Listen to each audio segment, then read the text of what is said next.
ఇండియాలో బంగారం అంటే పిచ్చి. బంగారం మన సంస్కృతిలో భాగం. బంగారం మధ్యతరగతికి ఆర్థిక భద్రత, ధనికుడికి స్టేటస్ సింబల్. మనిషి అన్నాక, ఓ ఆడపిల్లన్నాక వేసామెత్తు బంగారమైనా ఉండాలని, మంగళసూత్రమైన, పెళ్లి ఉంగరమైన బంగారంతోనే చేయించుకోవాలనేది సంప్రదాయం. దేవుడి పెళ్ళైనా, సామాన్యుడి పెళ్ళైనా బంగారం ఉండాల్సిందే.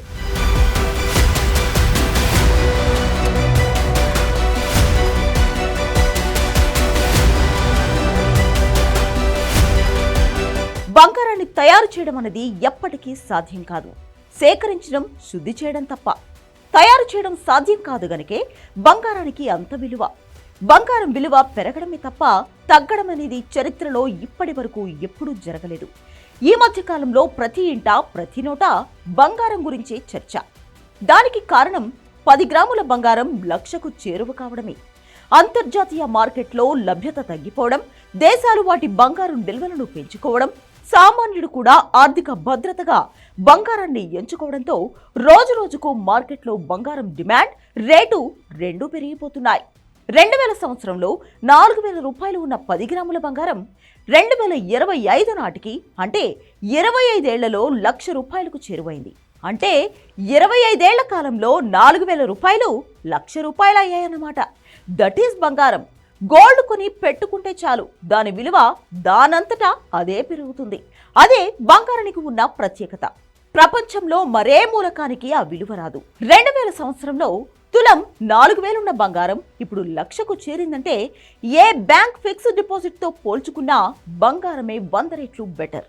అప్పుడే కాదు, ఇప్పుడు బంగారం కొనుక్కున్నా కూడా అదే రక్షణ. మామూలుగా ఇండియాలో ఏ బ్యాంక్ అయినా 6% మాత్రమే వడ్డీ ఇస్తుంది. అదే బంగారం కొనుక్కుని పెట్టుకుంటే బ్యాంకు వడ్డీతో పోల్చినప్పుడు అది 9 నుంచి 12% పెరుగుతుంది. అందువల్ల భారతదేశంలో సామాన్యుడి నుంచి సూపర్ రిచ్ వరకు ప్రభుత్వానికి కూడా బంగారమే బెస్ట్ ఇన్వెస్ట్మెంట్. రియల్ ఎస్టేట్ పై ఇన్వెస్ట్మెంట్ పెట్టాలంటే ఒకేసారి పెద్ద మొత్తంలో డబ్బులు కావాలి. అందువల్ల రియల్ ఎస్టేట్లో పెట్టుబడి పెట్టడం అనేది అందరికీ సాధ్యం కాదు.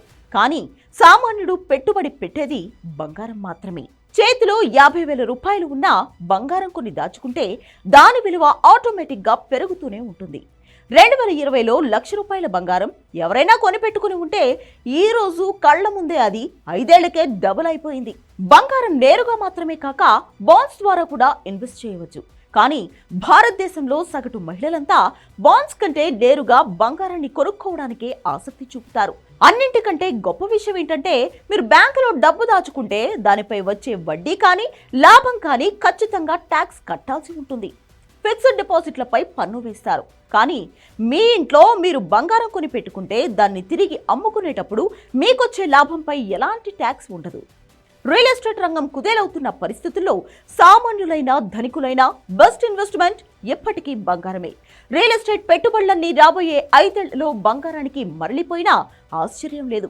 2030 నాటికి తులం బంగారం 1,50,000 అవుతుందని, 2035 నాటికి 10 గ్రాముల బంగారం 2.5 లక్షలకు చేరుకోవచ్చని అంతర్జాతీయ నిపుణులు అంచనా వేస్తున్నారు. షేర్ మార్కెట్, రియల్ ఎస్టేట్ కన్నా బంగారంలో పెట్టుబడులు పెట్టుకోవడమే స్థిరమైన భద్రతతో కూడిన ఇన్వెస్ట్మెంట్. బంగారాన్ని కేవలం ఆభరణంగానే చూడొద్దు, బంగారాన్ని ఇన్వెస్ట్మెంట్ గా చూడండి. బంగారం ఆభరణాలు కొనడం కన్నా 24 క్యారెట్ బంగారం కొనుక్కోవడమే అన్నింటికన్నా మంచిది. చిన్న చిన్న బంగారం కొట్లలో కొనే బంగారానికి నాణ్యత ఉండదు, విలువ ఉండదు. సో బంగారాన్ని ఆభరణంగా ఎంత ప్రేమిస్తారో ఇన్వెస్ట్మెంట్ గా పరిగణించినప్పుడే అది సామాన్యుడికి భద్రతనిస్తుంది.